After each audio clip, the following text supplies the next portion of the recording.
Chapter 16. Retreat from the Atraxia system.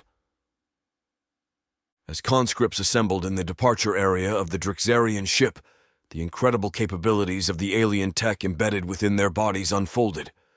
The advanced implants seamlessly activated a transformation process, materializing the suits, helmets, and weapons directly from the conscripts' bodies. The tech within them served as a conduit to create a protective layer of advanced armor. The suits materialized around their forms, conforming to their bodies with a perfect fit. Simultaneously, helmets manifested, completing the ensemble and providing advanced sensory capabilities. With the weapons generated by the alien tech within their bodies. This meant that the conscripts were not reliant on traditional Earth ammunition. Instead, the implants harnessed the minerals present in the environment to synthesize projectiles, ensuring an efficient and sustainable supply of firepower. During scenarios where minerals were scarce, the alien tech demonstrated its resourcefulness. Cargo containers spontaneously formed on the conscripts' backs, collecting and utilizing minerals from the surroundings. This ensured a continuous source of ammunition, highlighting the adaptability and ingenuity of the technology integrated into their very beings.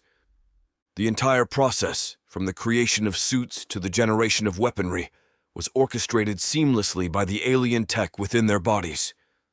This transformative capability equipped the conscripts with unparalleled advantages as they prepared to depart for Atraxia Prime, the first planet of the Atraxia system.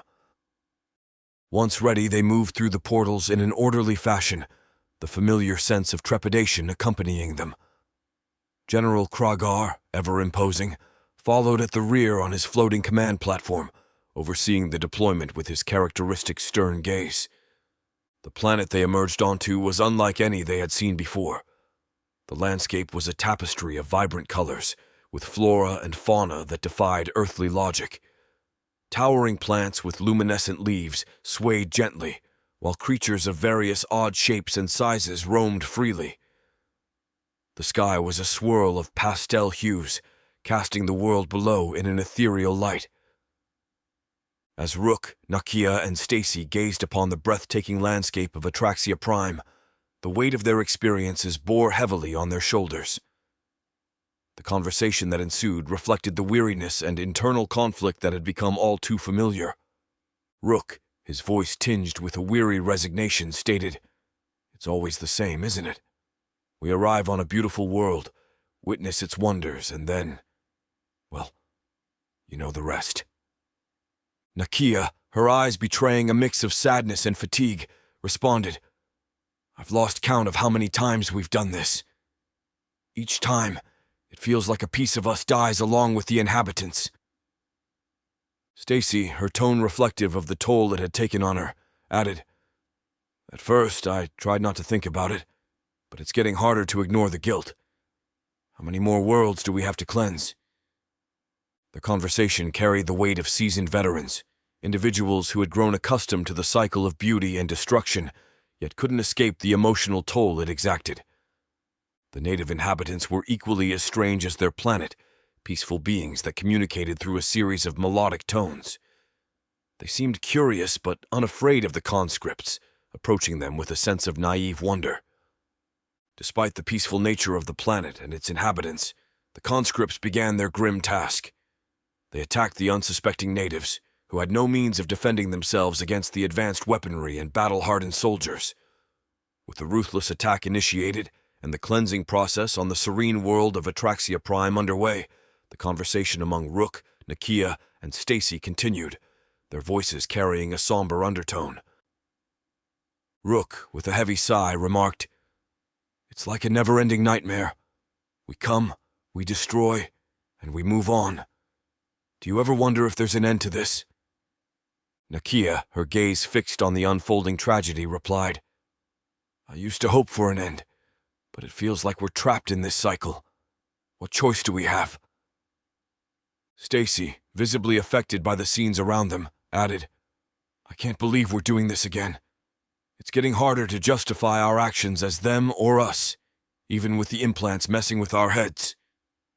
Their conversation echoed the internal struggle each conscript faced, the conflict between their conditioned obedience and the growing awareness of the moral cost of their actions.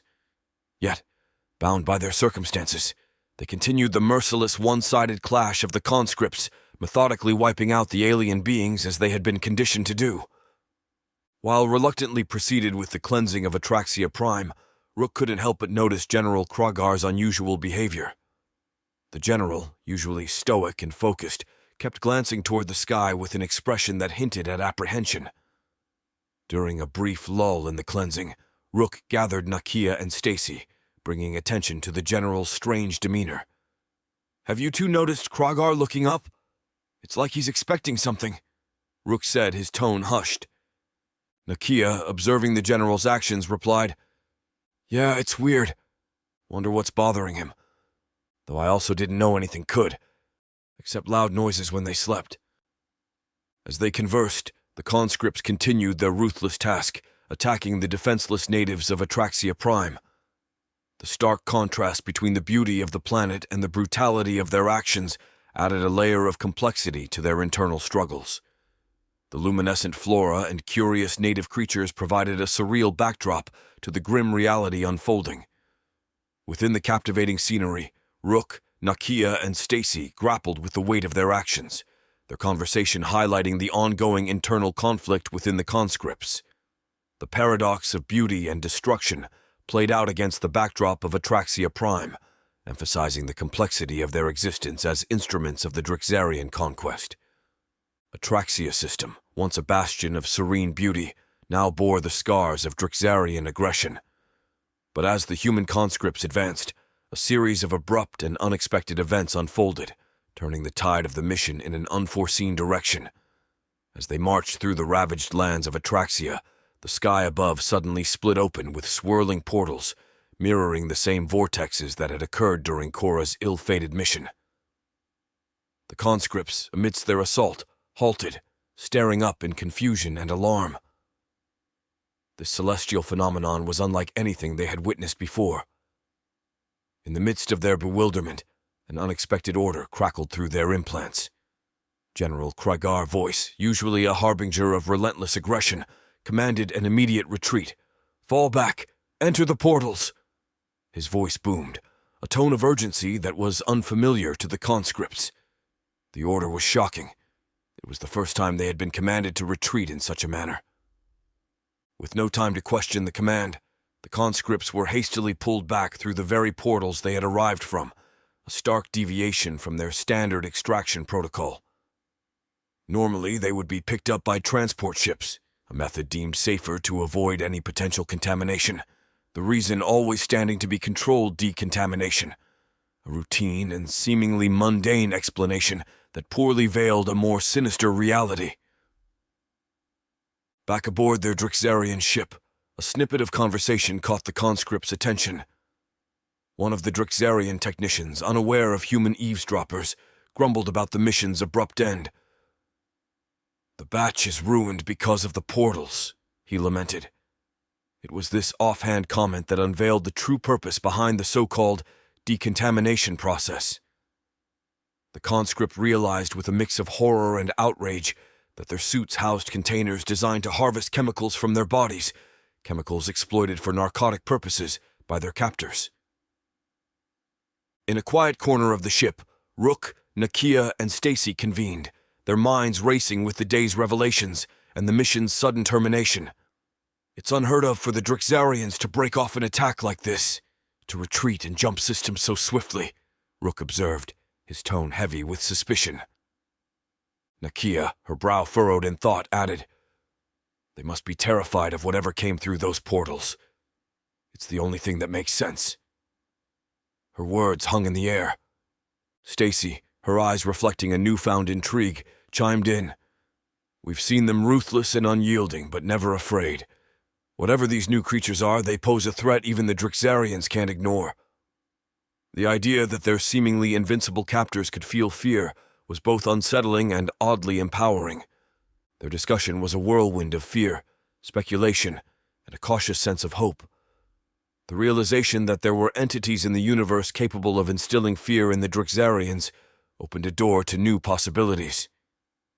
These possibilities, while uncertain and potentially fraught with danger, offered a glimmer of hope in their dark reality.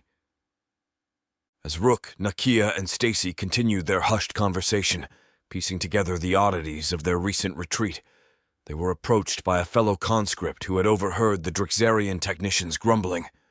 His expression was filled with concern and revelation, signaling the importance of the information he had just uncovered. "Rook," the conscript whispered, glancing around to ensure they weren't overheard. "I've learned something.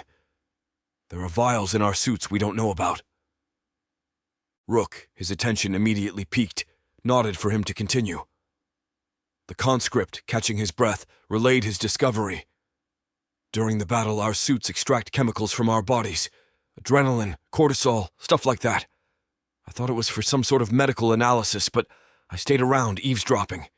They use those chemicals as drugs, Rook." The group exchanged incredulous looks, the gravity of this revelation sinking in. The Drixarians, it seemed, were not just oppressors, but also exploiters, harvesting the very essence of their fear and stress for narcotic purposes. "That's why they don't let us use the healing tech or the portals on our return," the conscript continued, his voice a blend of anger and disgust. "They don't want to risk contaminating or losing the harvest. Our pain, our fear, it's all just a product to them." The information cast their entire experience in a new, sinister light.